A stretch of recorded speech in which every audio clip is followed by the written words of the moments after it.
Welcome How's back. Everyone feeling? How's everyone doing? Peggy and I have a special guest with us today. First, I want to introduce him because this is someone that I care about a lot. It's my good friend. We've been friends for years since we established like a true friendship post high school, but I've known him since high school. He's amazing. He's one of my favorite people to talk to when I need to vent. So I want to introduce Bernard. Hello. Welcome. Woo, woo, woo. What's good? And so with that, as you all know, when we have a guest on the pod, they have to share one or two things about themselves that's not tied to what they do for work. So do you want to share one or two things that you maybe enjoy, maybe dislike? Gotcha. First thing is, I just started really dabbling with weed for the first time in my life, like ever. Ganja? Yeah, with the Mary Jane. And the second What's your preference? Sorry, I'm just you up. Like, is it like gummies would say or? Yes, it is weed gummies for sure. What's wild is I've seen you on gummies and I didn't see a difference. Meaning, like, you were just naturally a good time to be around. There's different ones though. There's one that keep you mellow. There's one that turn the fuck up. I'm not there yet, Killer. Yeah. I just I like the gummies. mellow ones. I just like, get the ones that taste good, honestly. That's the ones that I get. So yeah, I just started dabbling with weed for like literally, I didn't smoke weed at all, like ever until like 2 years ago maybe. So now I'm really dabbling. You're a late bloomer. Yeah. I never needed it. I told you this energy's always good. You don't need anything to supplement that. Yeah, but also I think I'm really stepping away from like my tequila nights. You know what I'm saying? It's time to step into just dangerous. Like Merlot. Yeah, just red wine and some gummies. I'm with that. And then my other fun fact, and I want to get this out because I got to talk shit to somebody real quick. I am the 11-year-old and under New Jersey bowling champion. Stop disrespect. Oh my! I was like, who are you talking shit to? Nah, because people be trying me with this bowling thing. I'm gonna have to see you in action because I've never seen you bowl. I'd be like, yo, please don't. If we go bowling, don't take it personally. I'm about to wax y'all. Like, oh, he's talking that person that the leg be all perfected when yeah, like it's like on some golfing shit. It's the right swing. Yeah, particularly. Oh, that's such a good fact. I didn't know about. Yeah. That is so good. I'm definitely gonna see. Do you have like your own bowling bag and bowling? Don't chill out. Bowling shoes. Not no more. But when I was 11, I definitely had my own bowling ball.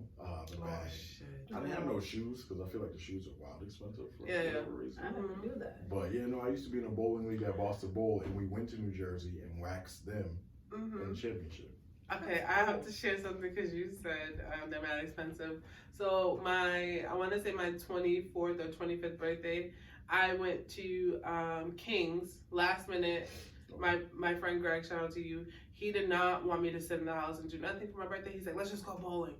So we go bowling, and I'm fucked up because it's very late in the night, and there was no lanes. They gave us this one janky lane, like one round, and I was pissed off, and I was so drunk. Like, I'm talking drunk. I'm gonna insert a photo of me post bowling. Okay. Because they basically like, y'all gotta go, like y'all gotta leave because like we're closing. This is the King in Dedham, and I don't care. I left it with the fucking bowling shoes. Hey, yo. And I was gonna save it as like a memory about that birthday, but I don't know, after moving so many times, because when I was living in Ashmont, I just lost it. And I stole the bowling shoes because I was so mad because they kicked us out. And not necessarily because we were drunk or anything, but just because they were closing, so. I'd be mad if they got a letter saying, see you in court. Yeah. I'm gonna need my $300. But wait, so does that mean you left your shoes there? No, because I had heels on it. I didn't want to walk in heels because I was so drunk. So my partner at the time had my heels in the hand. Oh, and it gets better because she had me on her back. You know what I'm talking about. She had me on her back, and my dress was going up, and my best friend that I was living with was trying to pull my dress down. We're in the garage of Dedham. This is so dumb. I don't even know why I'm sharing this. So I thought she was trying to be funny and lift my dress up. So I'm like, stop, whatever. Long story short, I'm like trying to like swing her hand away from me. And my partner at the time was like, yo, stop, because you're going to fall.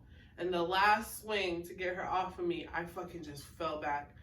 And my best friend goes, I don't think your head's supposed to bounce off concrete like that.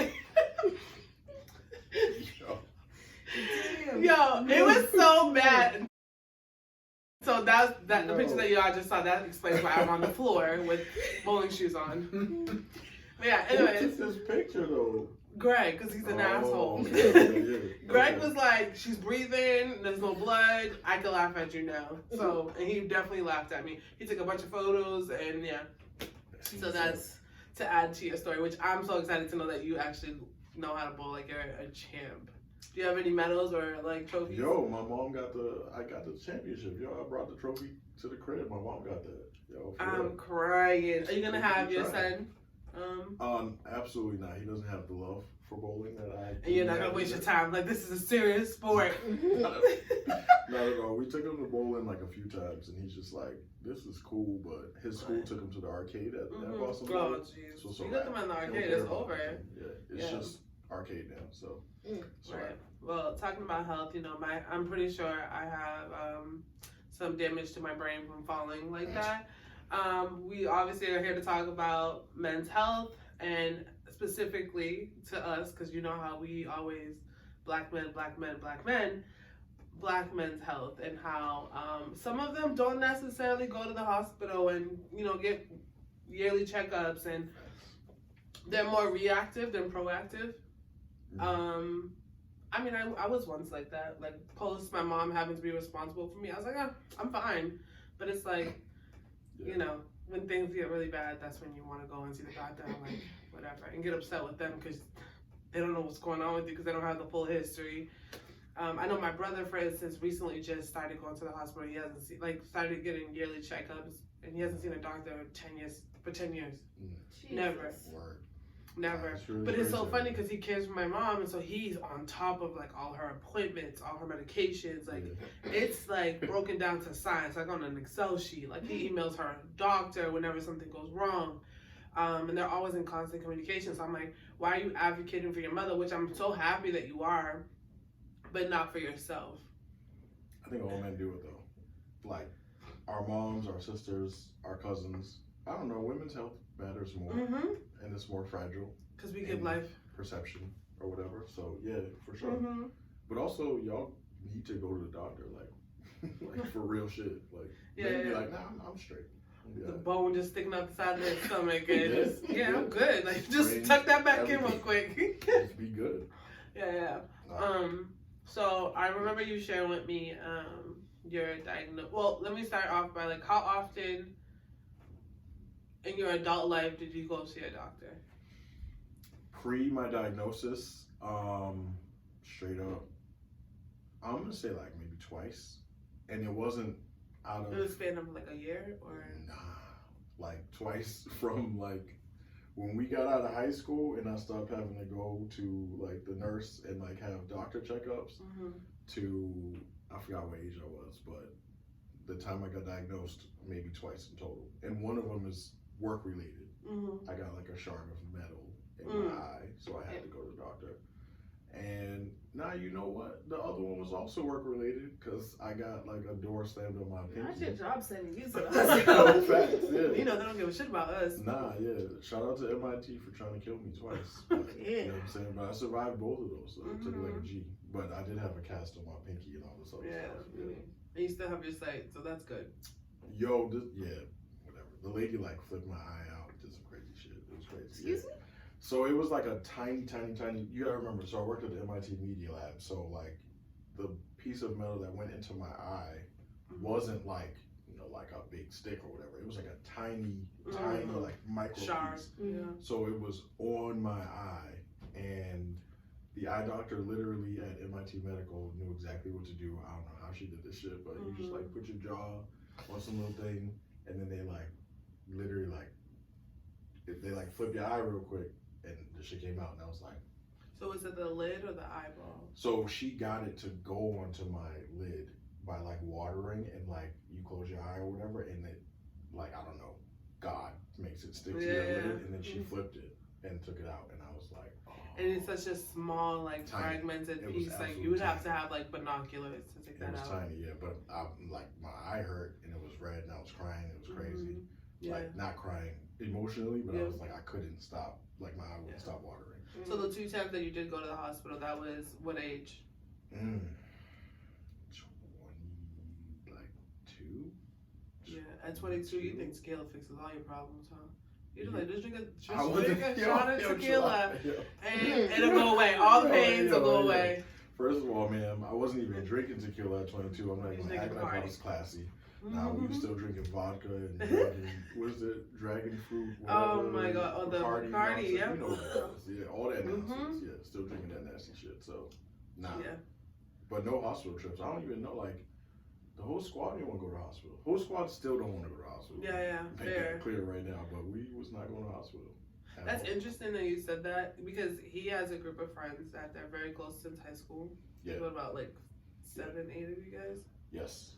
So, with your diagnosis, and I want you to touch on that after I'm done, but that didn't prompt them like, oh fuck, like I need to get my shit together because I think, B just had a scare and and it just happened so abruptly. honestly, in all seriousness, not to put his business out there, but one of my best friends unfortunately lost his mom. Mm-hmm. So his health journey actually began before mine. So I wasn't, though he doesn't go to the hospital like that, like he'll go because he has to, but like he lost his mom to a heart attack, I believe, but she also had diabetes, I believe. So she was on like, multiple medications and all types of shit like that, right? And so because he lost his mom, he like changed his life health-wise. Yeah. So he really like kick-started it. I mean, he lost like a ton of weight, but more than the weight, he really just got healthier with his life. So I think that really like prompted the squad to like care about their health, but not go to the hospital, care about your health. Just like. So when you're do what talking we can about, do. I've noticed that he's like kickstarted all of your like healthy living journey. 100%. Yeah. He definitely was the starter of it. I think what happened to me scared the squad, like I'll be honest, but I don't know if it was like scared them into going to the hospital because like we don't really talk about going to the hospital like that except for when it comes to me. Yeah. Similar to your brother with your mom, like they be on my neck about going to the hospital. And I be on theirs, but like not as much as like I guess I could be. Yeah. But I know they see it though. Yeah. I know they understand it. And they do go to the hospital, just not, all the time. Yeah. Do you want to disclose the diagnosis and what transpired during that time? Okay. So, Peggy, don't fall out of your chair. You're going to be behind. So, May 29th, 2015, I was diagnosed with Crohn's disease at 2 in the morning at MGH Hospital. And then, like, July 5th or, like, 4th of that year, it was either 3rd or 5th of that year, I was also diagnosed with, like, my right kidney was about to either fail or explode. Whoa. And so, so Crohn's disease is not a fatal disease. It's very uncomfortable. It can lead to a lot of discomfort. I don't want to undersell it at all. Because of my Crohn's disease, that is what led to my kidney being, so your kidney is usually like the size of your fist. Yeah. My kidney at that time was both my fists plus like half of another fist. So, and like an idiot that night, I played ball that night. Oh, Lord. Hey, yo, that's a bunch. It wasn't the smartest idea. I wasn't planning on playing, but I did, like an idiot. I'll get to my full diagnosis, I got you. But the thing is, like, I was in a basketball league. I don't know why I played, but we didn't have all 5 of our guys, or all 6 of our guys. So I played ball, and then I was like dying. I was like, I cannot do this. And then at the end of the night, after playing ball, I had like a hernia sticking out of my like stomach area. And I didn't know it was a hernia. I didn't know what a hernia was like. It was soft. I want to make that clear because usually hernias are actually like as soon as you touch it, they're very sensitive to touch. This was not like that. But because like a man, for all my guys out there, I pushed it in, and that was when the pain began. Like as soon as I pushed it in, like we was literally leaving the gym, I'm walking to Kendall Square train station. The fireworks are going off because I guess there was a storm coming the next day, and I couldn't walk. Like I had to stop, sit on the sidewalk, couldn't walk, and I was like, "Yo, I just need to make it to the crib. I'm gonna be good. Just make it to the crib. Blah blah blah." Which was also dumb. I should have went straight to the hospital, but I'm a guy, so we make decisions. You know what I'm saying? So I pushed a hernia into my body and acted like I was good after playing ball for like 40 minutes straight. Not as much water as I should have had. Oh dear. Yo, I did a lot. I did a lot. But yeah, so I got diagnosed with Crohn's disease in Had a May. whole meal and everything. Yeah, pretty much. I was ignoring all of the signs for Crohn's. I went to the hospital. Actually, I messed up earlier. I told you I only went twice. I went to the hospital once in January, like the year before or 2 years before, because I felt terrible. Like my stomach was killing me. I was like, "Yo, what is going on?" And every year, I would have a virus, like a 24-hour virus, right? Where I couldn't eat nothing for like that whole time. Like if I ate something, I would throw it up immediately. And I was like, "Yo, it sucks." And the only way I would get out of that is I would eat oranges, which is why oranges are the best fruit in the world ever. But like I would eat oranges and it would settle my stomach. I don't know why.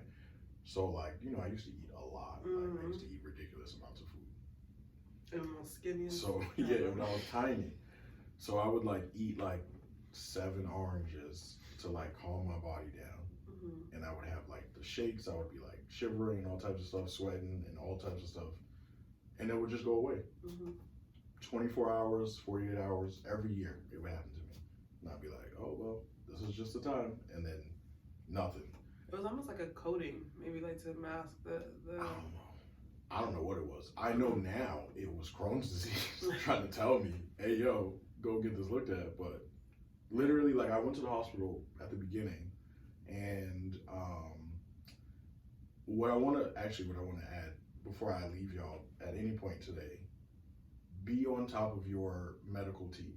So like the doctors that you have when you're a kid, when you're under 26 years old and you're on your parents' insurance, cool. If you love them, if they're great, that's cool. But I suggest every adult that we know, like, vet your doctors, get a black doctor if you can. But like, just be on top of who your doctors are, because I went to the doctor and they was like, "Yo, you got a flu. You got the flu. This is just a variation of the flu." Like they didn't run no tests. They didn't do nothing like that actually mattered or whatever that would have like maybe helped me not get as severely like diagnosed as I was.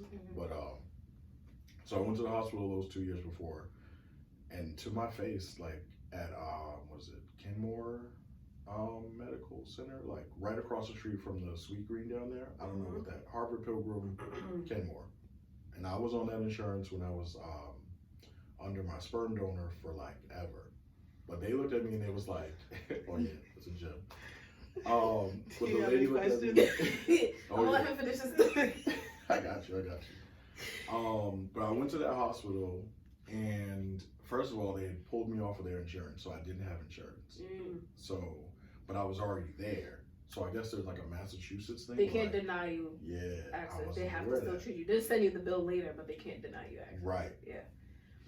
Over my head. I'm like, whatever. But they wouldn't actually do no work. Like they did nothing. They was like, "Yo, are you sure you're not just hungover?" I'm like, you don't think I would know if I got drunk and like my stomach hurts? Like that's not a come to the hospital situation. Not at all. So they literally was like, "Yo, just go get you some Gas X or some Pepto-Bismol and it'll like clear out your system." And I was like, solid. That's all the advice you're giving me? Like, cause like I couldn't get up this morning. But okay, cool. So then fast forward to when I got diagnosed, like it was like real tests were done. Like a bunch of doctors was around me. I was like, "Oh, okay, this is not the flu for sure." I was gonna say you had me cringe when you said you pushed the hernia back in. I don't know. Did it break through the skin? Because that's how I envision when you say that. Well, what the hell a hernia look like? Is that when you push too much from something? Yeah, it's when you pull a muscle in your body from either picking something up, or it's really like like back in the day, men thought getting a hernia was just because you tried to pick something up that was too heavy. Yeah. But it probably is much more prevalent in like birth or whatever because your whole body is pushing something, and you may or may not, pull something like a muscle. Yeah. But it doesn't have to be like in a specific, like, because if it was just like picking something up, you would get a hernia like in your biceps or your back or whatever. But like hernias usually are in the abdomen. Okay. Did you know it was a hernia when you Not pushed? at all. Okay, because Lord. Not at all. Because when you described it, I just pushed it. in my head, I'm like, oh, it broke through the skin and it was just hanging and you pushed it. No. No, that would have been way more painful. Yeah, That for sure. That would have been bleeding, and I was like, nah, I'm about to die. So, nah. So the point that you added, how they say, "Are you sure you're not hungover?"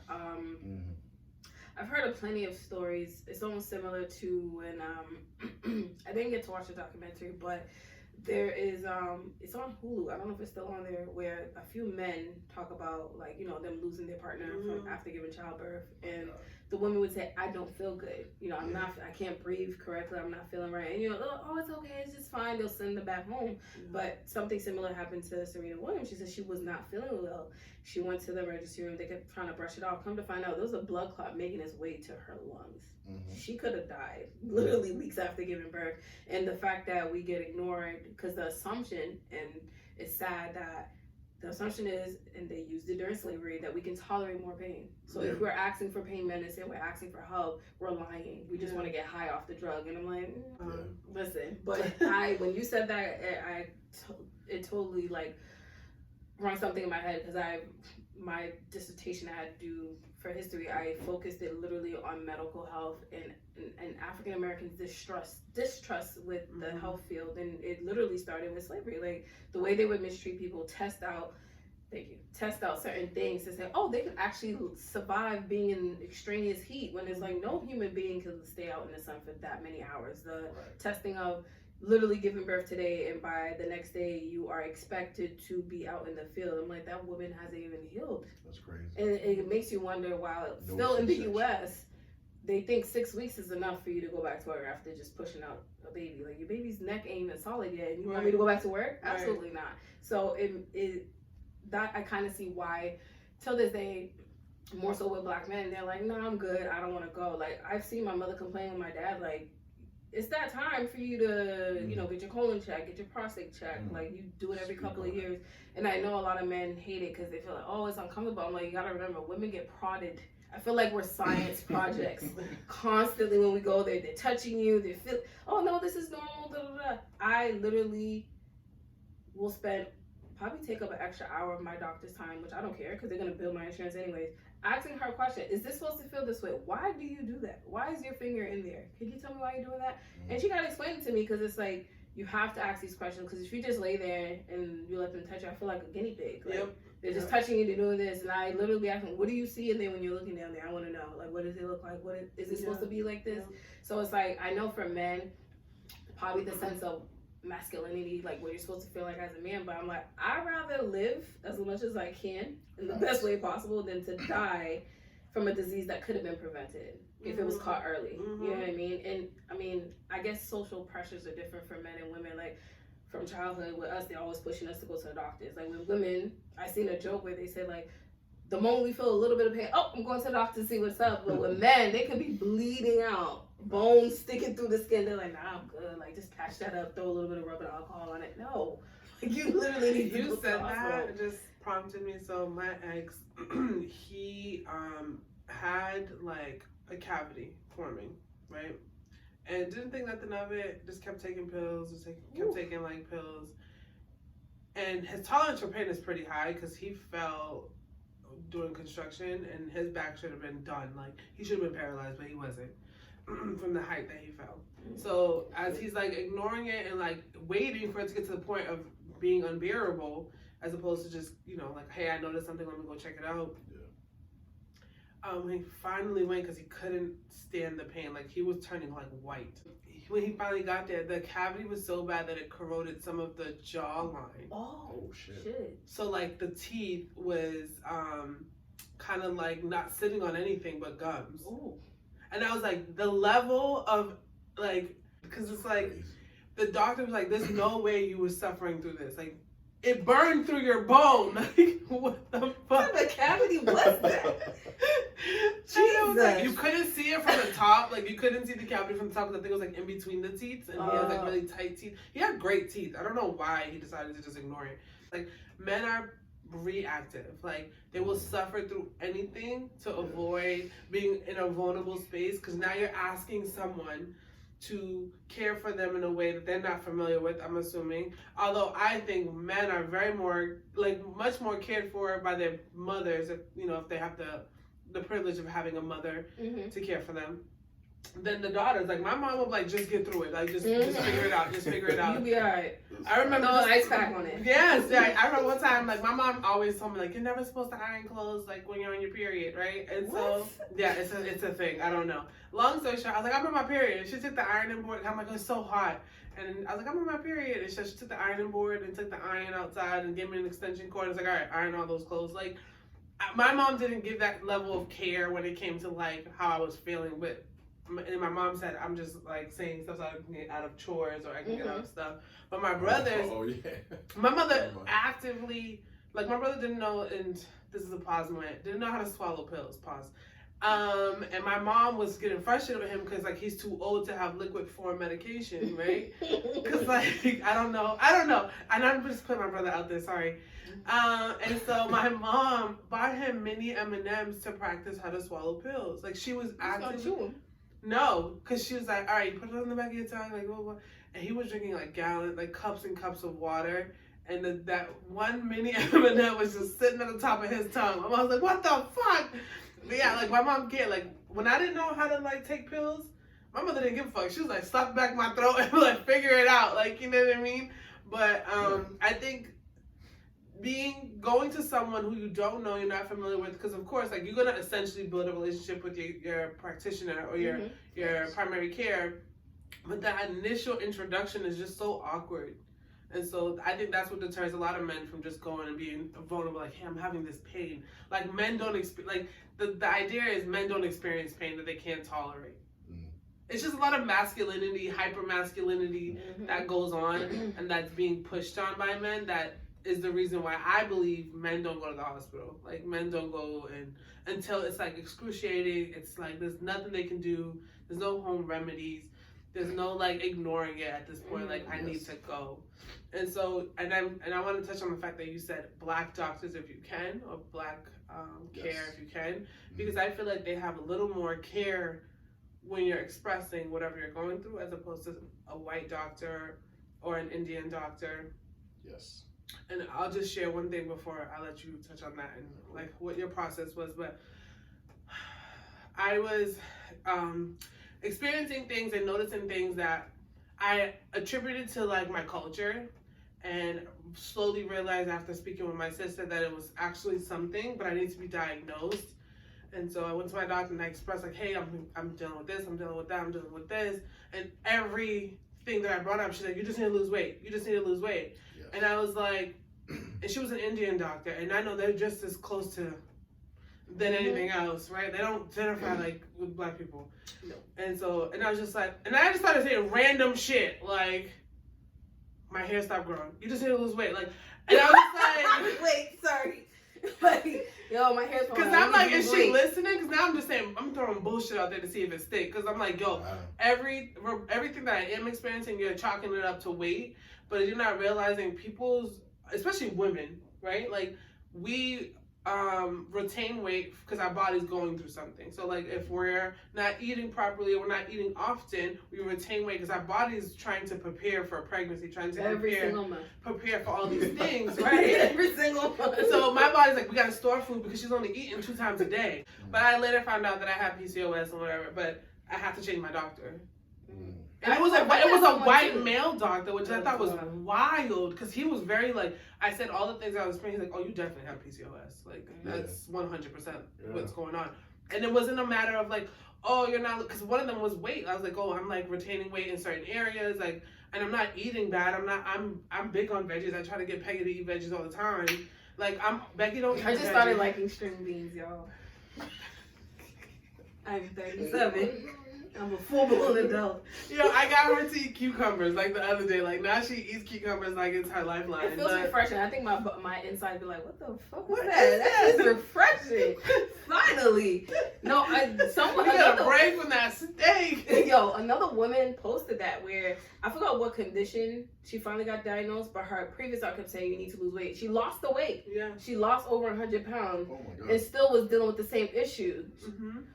She ended up finding another doctor and telling her what the issue was. I forgot what she said, but she ended up finding out what the real issue was as to why whatever that she was experiencing. Yeah. And they're like, sometimes it's even your own doctors that look like us sometimes can misdiagnose you too. That's why it's very important To to vet it out. and get a second opinion. Like my mother, you know how I told you at one point she was experiencing MS or whatever, and they did some type of MRI or something, and they saw something in her neck. The doctor was like, oh, she might have to do surgery to correct it. I looked at her, I'm like, you need to go to physical therapy, crank that shit out, and you'll be fine. And I'm like, before surgery should be the last resort, because I'm like, you're older in age, and I'm like, you have diabetes, you have blood pressure. I really Surgery don't want should be you. the last time. That I don't want you going under the knife. And then lo and behold, of her actually consistently going to physical therapy for like 6 months. When they did the MRI or the CAT scan or whatever again, they didn't see it. I'm like, see, so God forbid I could have lost you under the knife over something that could have obviously be prevented. And she, you know, with my mother, it's like part of it's cultural too. The doctor will tell them one thing. I don't know if you saw that meme, and I think you sent it to me. It's like when your Haitian parents go to the doctor goes, where do you feel pain? They go, all over. And it's like, no, you told me you was feeling pain in your left arm. Why you tell the doctor all over?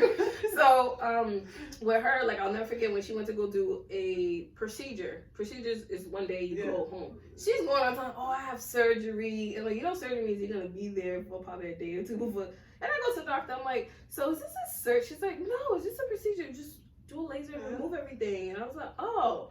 I'm looking at her, and you got me. I'm like, I took the day off from work, but I'm like, you got me off here. You got me telling people you have surgery, and they're like, oh my God, go take care of your mom. And I'm like, you got me feeling like I lied to my job. I mean, I can do that on my own time, but I'm not gonna lie about I'm not gonna use my mom. I'm not gonna use my mom as the lie. So I'm like, come on, mommy, you gotta. If you don't understand, tell them you don't understand. And part of it's cultural too, but that concept of doctors just brushing you off. I went to go see a podiatrist.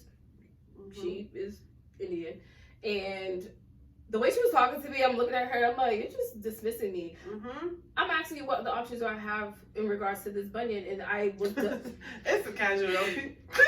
Listen, I didn't know what bunions were. I thought bunions were the fucking corns on your toes, but in fact, it's literally a bone growth. It's a bone growth, and it over time, if you don't correct it, it can shift all your fucking toes over. And I'm like, overlapping, like, literally just like that. So I finally go see a podiatrist, a male. He's like, you have bunion. He's like, honestly, it's predisposed when your parents conceive. He's like, typically you get it from your mother's side. But they have two options for this surgery. Either they shave down the bone, or he's like, or we could take a piece of the bone out, and then, but he's like, you wouldn't walk for like 6 weeks, then you do physical therapy to walk. He's like, I was like, I don't know about all that, but because I never had to go under the knife for anything. So I was like, but thank you for weighing out my options. But you know, as I'm getting older, I'm noticing the pain again. So I go to her, and she's just brushing off like, yeah, so you can just go to Pediatrix and go on the website and check this out and use this, or you can use the ortho shoes. They're so fucking ugly, but I get it. So you can use these, and she's like, okay, it looks like you're wearing wide shoes. Those are actually comfortable. Yeah, but then that's pretty much it. And then yeah, you have a great day. Like, all right, I just put my little nose slip socks on with my shoes, and then walked out the door. Like, she didn't even say goodbye. Like, just brush me off. I'm like, all right, I don't like this. At least the male, and it's weird because like the male doctor that I met years ago that was referred to me at BMC, I physically had to go in the hospital for that. He took, like, we spent a good 30 minutes in that room. He was talking to me. He was looking at the foot and everything, telling me, okay, this is what typically happens or whatever. He's like, keep doing what you're doing right now. Some people just come in automatically saying they want surgery, but not really taking the time to understand the condition. So he took his time to explain it. So, and you gotta understand, the health field is also a business. Yes. Some doctors, it's all about, some truly care about taking care of people, but others is just a business. Like, literally, like the next day when I changed my insurance, I guess it wasn't updated. The bill already came to my house. I'm like, $400, and man, you only spoke to me for 20 minutes. Yeah. So what was your, I guess, experience trying to find or find a doctor that you actually, that cared about you and that you trusted? I'll admit, I got extremely lucky. I wasn't gonna go to the hospital, honestly. When I got diagnosed, I was being an idiot. I was getting a fever every night. I wasn't eating. I was just laying on my couch, sweating it out, and then, but still going to work the next day, and just drinking literally like a big gulp sized cup of water, which made me feel like incredible. And then like not eating throughout the day. And then one day my boss was just like, "Yo, you look crazy right now. Like you need to go get checked out." And I'm like, "All right." This was recent? No, this was when I got diagnosed. Okay. No. I was looking like, the only person that actually caught it was my Nana. Shout out to my Nana. She was like, "You look skinny in the face." You know, like They can not tell. a compliment. You know what I'm They saying? can tell. It was like more something concerned. about your face right here, it gets sunken in. Yeah. They can tell. And I think, yeah, because she's seen so much life, and respectfully, she's seen so much death. She was just like, "Yo, nah, go get that checked out." So now when I went to the hospital, I was in there for like, bro, I got off work at 5. I went to MGH. I got to MGH for like 5:30. I was at MGH. Well, I didn't leave MGH actually. I'm not gonna hold you. I was at MGH that whole time. I went to small gym. I'm gonna drop on y'all. They took it away because I think people figured out the loophole. But you know, everybody hates going to the emergency room because it costs more money, and also it's trash. Like the emergency room is not good in general. But my job put me on. It was like, "Yo, go to urgent care," and I was like, "Oh, word! Urgent care is like 10 beans." And I was like, "Oh, say less. I'm just going in, get chopped up. They're gonna give me some, and I'm gonna be good." So I went to urgent care. And the dude in urgent care, he tried to touch my stomach, and like I was cringing before he touched me, and he was like, "Bro, this is not an urgent care situation. I'm gonna transfer you over to emergency, which doesn't cost me any money because I went into urgent care." And so because he like referred or recommended that I get transferred to emergency, you get first did like I you get didn't. seen right away. So I went in there. They started like they gave me the IV or whatever to like give me some fluids, and then they started running tests. And the scariest part about it, like about the human body, which is crazy. So it's funny you were talking about women getting ready to have birth every month, right? Literally. So I feel like, and this is the weirdest, probably weirdest statement y'all ever gonna have on this podcast, but I feel like I actually high key relate to women a lot more now because I've had everything that women go through happen to me. Like I've had several ultrasounds. I had the MRIs. I was gonna say you had a pap smear. Like they was trying to, you know, it was on me, you know what I mean? But not. So when I went into the to get my CAT scan, the dude who does the CAT scans, black dude, he waited for all the white people to be out. He was like, "Yo, do you smoke?" And I was like, "Are you about to blow me up right now? Like, what are we doing?" Because I know I'm in pain, but like, I'll take a blunt. I'm like, "Oh." But I was like, "Nah, not really." He was like, "You don't smoke at all?" I was like, "Nah, not really." He was like, "Yo, the crazy part is, if you smoke cigarettes, you wouldn't be feeling none of this right now." And I was just like, y'all were on different pages. He's talking about sick weed. He's talking about weed. Like, what are you talking about? But the truth of the matter is, like, fast forward to like all the stuff that my mom went through. When my mom stopped smoking cigarettes, it actually took her body like 5 years to fully wake up. And because of that, like, because your cigarettes like kill your insides, or they keep your insides like at bare minimum functionality. So you will not feel what you are actually dealing with because you are suppressing your lungs, your heart, your blah, blah, blah, right? So he was basically telling me, like, if I smoked cigarettes, I wouldn't be going through this. And I'm like, but that's not a positive. I'm killing my... I'm killing my inside, but I'm also putting, like, chemicals in my body that essentially you're going to have to deal with later on anyways. Weird shit that happened when I got diagnosed. Shout out to my doctor. I'm actually a part of MGH's, like, whatever, like medical achievers program or whatever because of my doctor. So my doctor, Dr. Michael Dugan, is a white man. But when I met him in that emergency department that night, he was, I don't know what they call it, but he was like a youngin'. He was like a resident. Oh, resident, yeah, when they first start off, Yeah, he wasn't like big boy on campus at all, which is why he was working the overnight at the emergency room at the time. But I don't know what it is.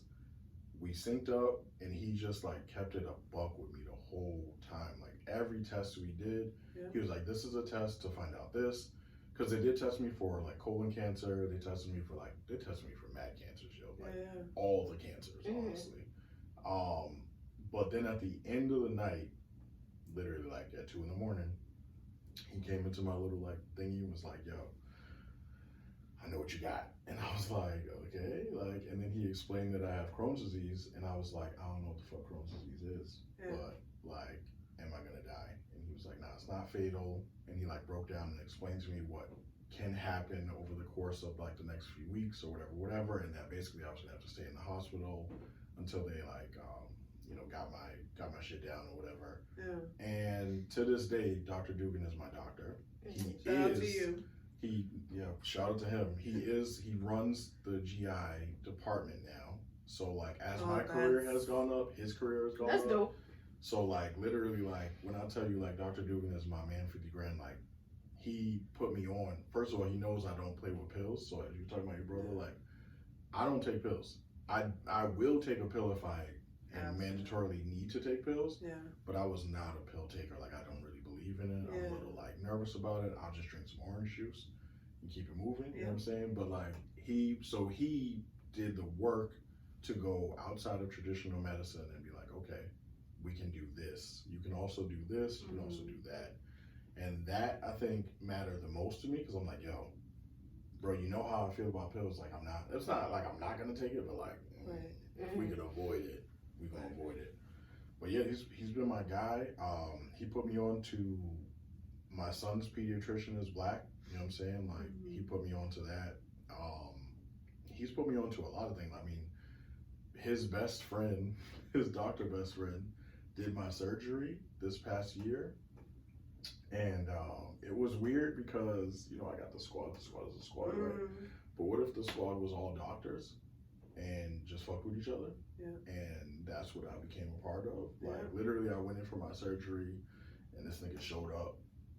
They don't ever show up. Like, I went in to get surgery done, and he is not the surgeon. No. And his best friend is the surgeon, and put me onto him. He showed up. His best friend was like, "Yo, don't you have stuff to do?" He was like, "Nah, I'm chilling today." I'm like, yo, what are we doing right now? Like, yeah. So it was cool. I mean, I documented my entire like journey getting surgery and stuff like that. It was very tough, but I did feel better knowing that like I'm being worked on by my doctor's best friend. So like, I feel like I'm fam too. Was that to help your stomach? Yeah. So I actually, all the stuff I went through or whatever, from my diagnosis, I was immediately put on something called Remicade.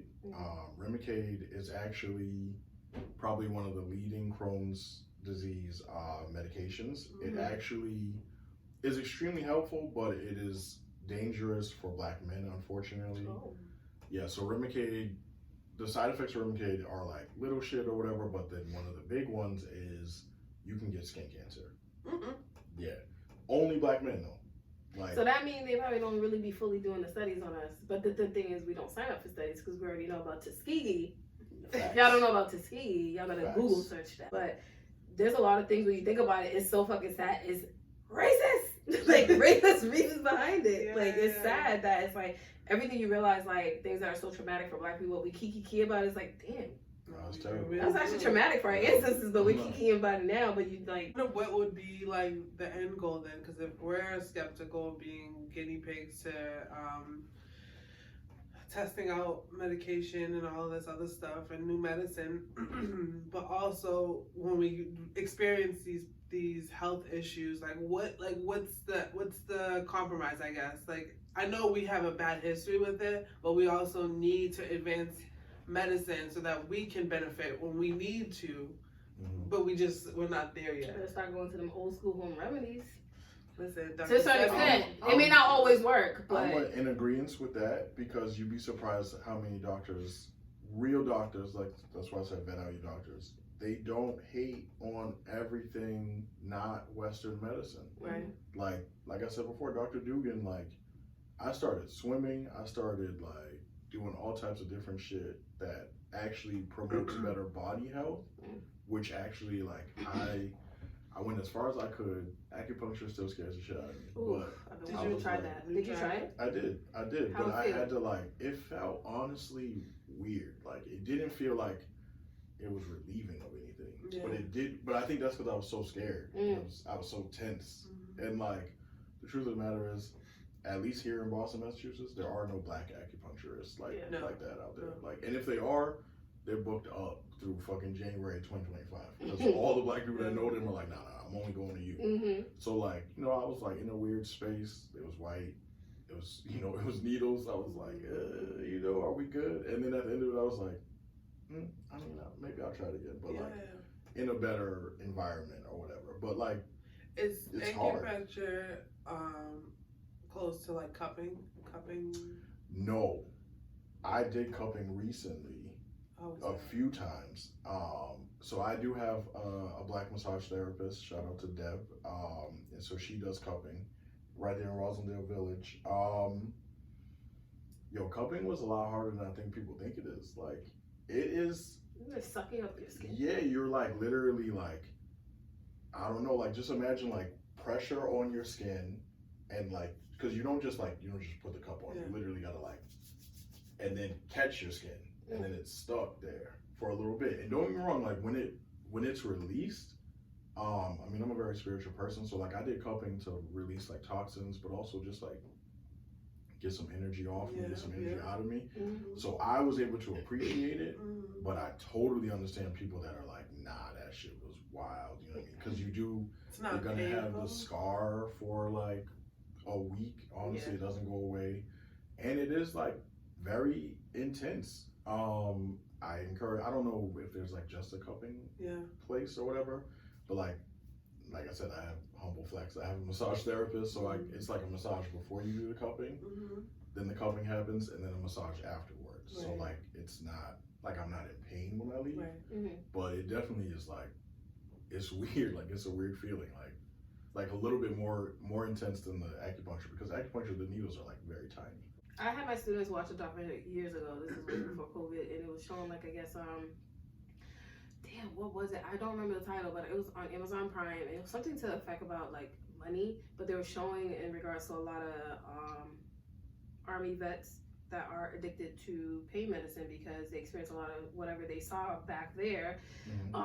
They got addicted to the pain medicine, and one guy said he started going to an acupuncturist, and he said being consistent with it helped him eventually stop needing pain meds. Like completely. So he's like stopped filling his body with toxins. Because the thing is, you gotta remember, a lot of the drugs, I guess the class A drugs that are considered highly like illegal, that we shouldn't have access to it. Low-key, I feel like some of those pills they give us that they are regulating it and prescribing to us, they have that stuff in it. But they're just regulating it, and then part of it too, they're making money off of it. So, and that's why I said the healthcare system is also a business, because it's like it only cost them, at the time when my teacher was telling me this, it only cost like $2-3 to make a bag of saline solution. But then when you get that medical bill, that shit costs like $100. Like, for what? Salt and water? I mean, granted, I wasn't gonna do that at home, but like salt and water. Listen, but then like salt and water, seriously, like, I mean, I know it's just more to that. It has to be sanitary, you know, all that stuff before getting inside your body. But it's like, I get it, people still have to make their money, but at what cost? It's us that take the brunt of it, and it sucks. And that's why a lot of people say, yo, they rather get in a lift while bleeding to go to the ER than pay for an ambulance drive. Like, that's just ridiculous. Absolutely. Like, don't ever call the ambulance for me. I got the Suburban. You gonna have to catch me with that bill. I can go to collections.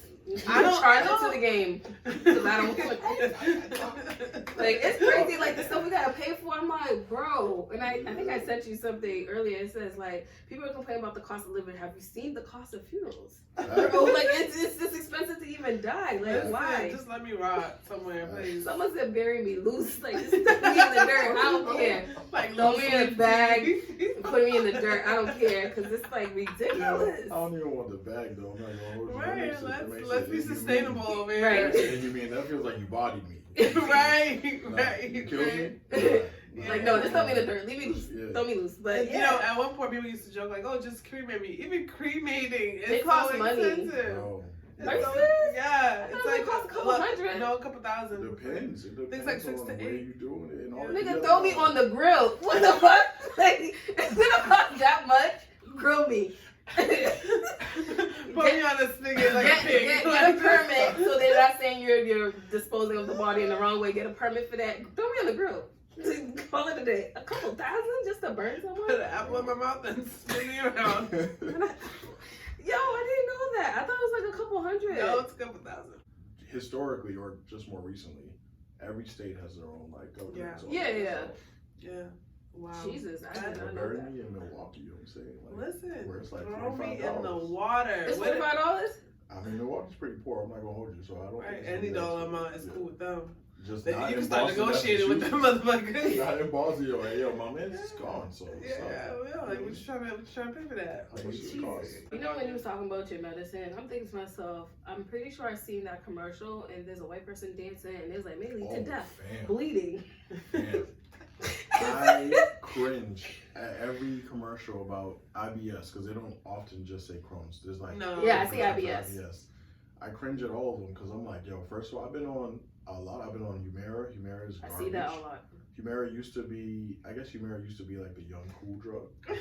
Like the people cared about what they were sending you, blah blah. Like I used to have a nurse come to my house to like ensure that I was taking Humira properly Yeah. and making sure that my shipments was arriving on time. So she basically was like a baby drug dealer Oh, shit. checking on her product. right? Literally. I think they're all drug dealers, They if we're being definitely are. honest. They're They just definitely legal. are. Yeah. Yeah, for sure.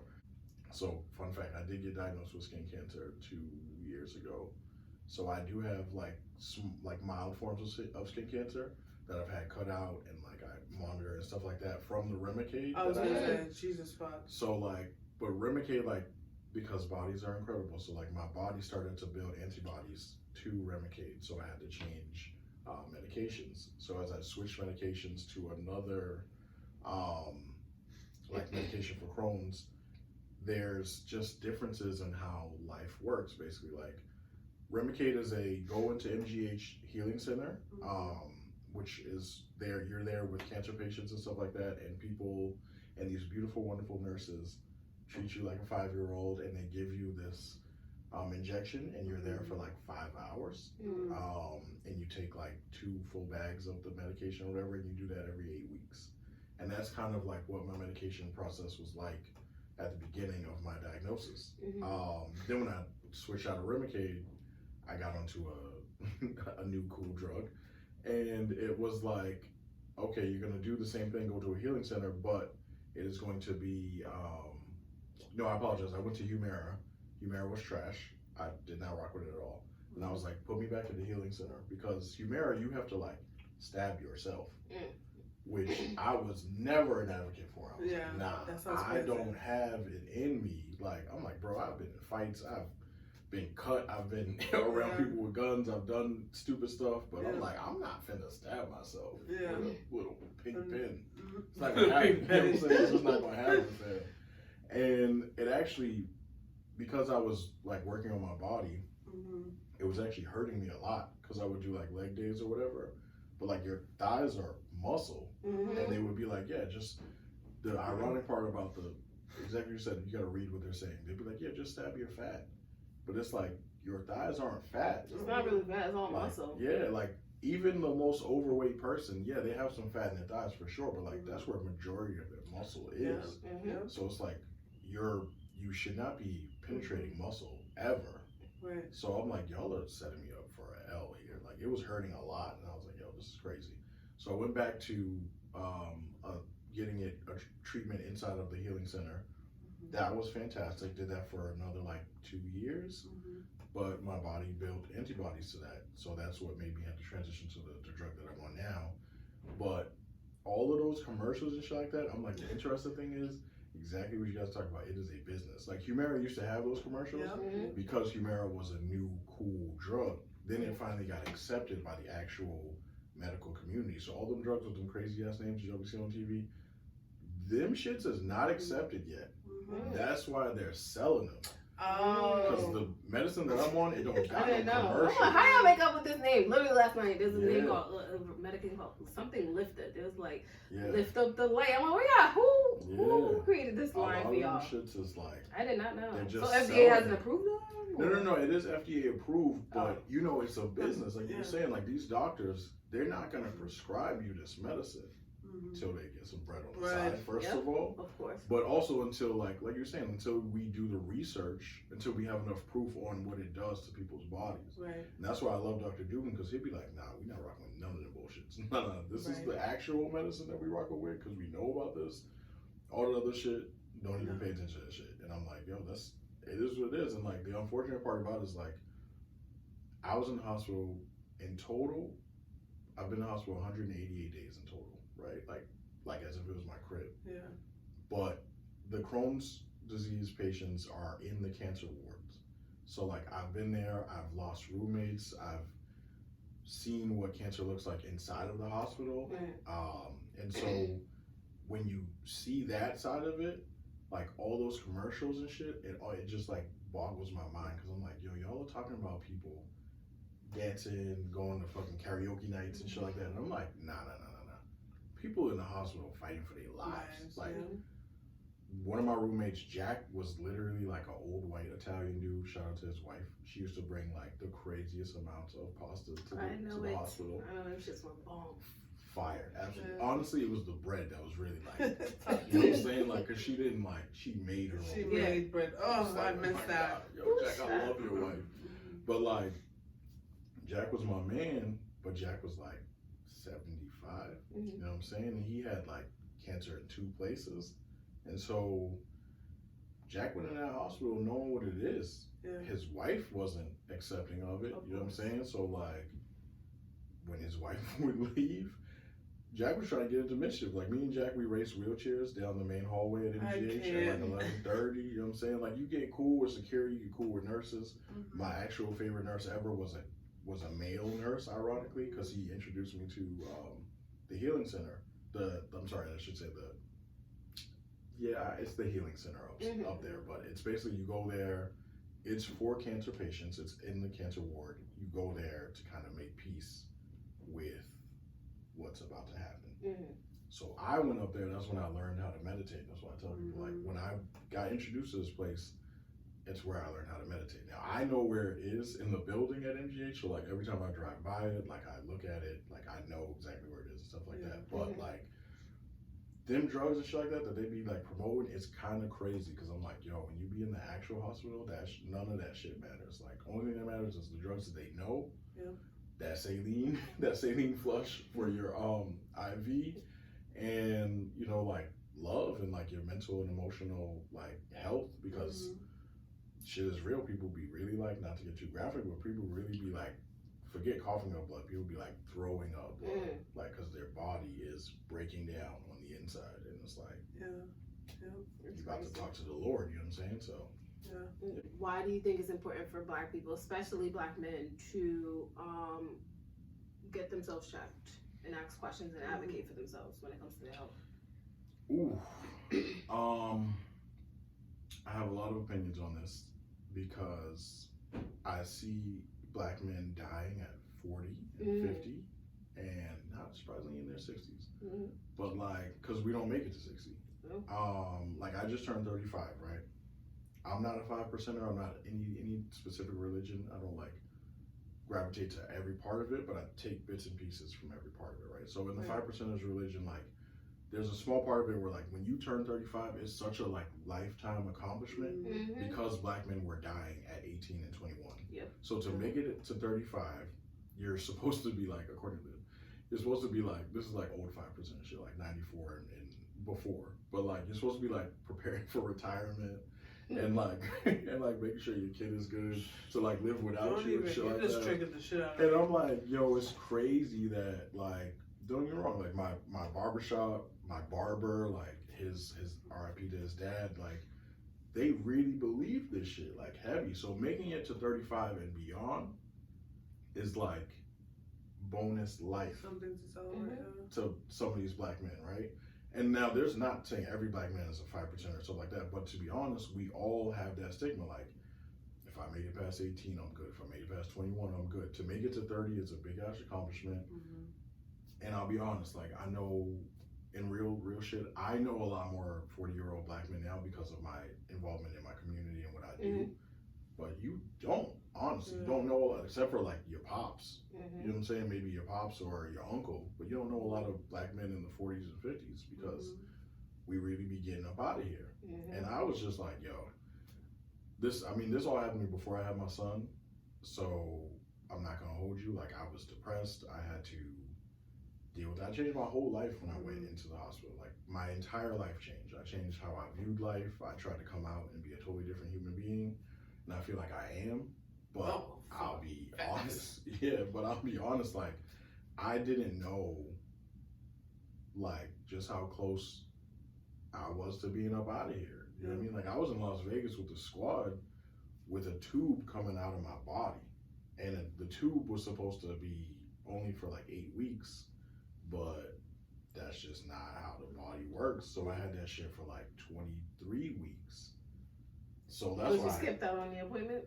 Nah. It's just like, it was, so basically, like, what happened was my Crohn's was putting so much pressure on my kidney, and then henceforth then on like other parts of my body that, like, it was like they had to put a stent inside of my body, and then I also had to have like a drain for like the excess fluid that needed to come out. And like, all this shit is like brand new to me, but like, life was really changing on me. Like, so I just tell all the black people and all the black men I know, like, yo, go get yourself checked out, because the shit that we don't know is really what be killing us. Like, and it ends up costing you a lot too. yo, like, my actual primary care physician now, Dr. Lakeisha Williams, black as fuck. Period. Period. She was like, yo, she was actually one of the doctors that was doing a study on colon cancer after Chadwick Boseman passed away, because she's from Anderson, South Carolina, where he's from. Oh, shit. Wow. So like, it hit home for her, and so then for her to get a black patient, me, I was like, yo, doc, I'm not gonna hold you. After he passed away, I was like, yo, I've had several colonoscopies. Ain't nobody ever talked to me about colon cancer. So I was like, yo, doc, what's up? Like, what happens if I get colon cancer? Whatever. And she broke down what could happen. And then so now, ever since that day, every colonoscopy I have, they check for colon cancer, stuff like that. Because they won't check. They literally could see it. I thought they said you gotta wait till you're like 40 for them to start checking your colon. Depends on your medical thing. So I get a colonoscopy annually. But like, you're right. A lot of people don't get their colonoscopies until like 40, 45, 50, 55 or whatever. I know it depends on like the health history of your family too. So if they're getting younger, there's an off rip, just like any breast cancer, any type of cancer, they tell you, oh well, it runs in your family, you're gonna get checked earlier than expected. So I mean, there's certain things I'm not ready for, because I know at 40 that's when you have to get your breast checked, and I'm like, damn, that's in 3 years for me. What breast is what I want to know. My mother said they're gonna make it fit. They're gonna make it work. Squeeze every little thing you got. Listen, that's why I feel like women get prodded all the time. But yeah, a lot of men run away from that and prostate, and I'm like, you gotta get that shit checked. Right. But the men that run away from it, right? My challenge to them is, right, what are you gonna do?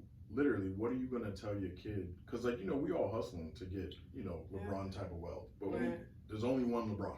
You know what I'm saying? So like, LeBron James. we ain't there yet. So it's like, what are you gonna tell your kid? Like, my whole thing is, I want to give advice as a 35-year-old on what to do. That means I gotta be here when he's 35. Straight up and down. If I'm gone, I'm leaving him mad shit. But if I'm gone, like, he's still gonna be set. A, because of the squad, but B, because of the person I am. So I tell all these black men, like, yo, it's not just about your seed, but like, what are you gonna tell your mom? Like, a lot of these dudes take care of their mom, take care of their sister. They're the pinnacle of their family, the rock of their family. What are they gonna do if you choke one day and shit goes left? You know what I'm saying? Like, cause I'll be honest, like, I lost my uncle 2 years ago. My family wasn't ready for that. I wasn't ready for that. For sure. My uncle was like, he was that nigga. The emotional side wasn't ready, or was it the emotional, financial, mental? So unfortunately, what I learned is financially, the family wasn't ready for that. I wasn't ready for it emotionally. I wasn't relying on my uncle financially, thankfully. But like, and thankfully my uncle taught me the game. So like, I take my grandma grocery shopping, I pay my grandma's rent and stuff like that now. But again, like his kids weren't ready for that. Like his wife, unfortunately, wasn't ready for that. And he worked at Amtrak for like 30 plus years.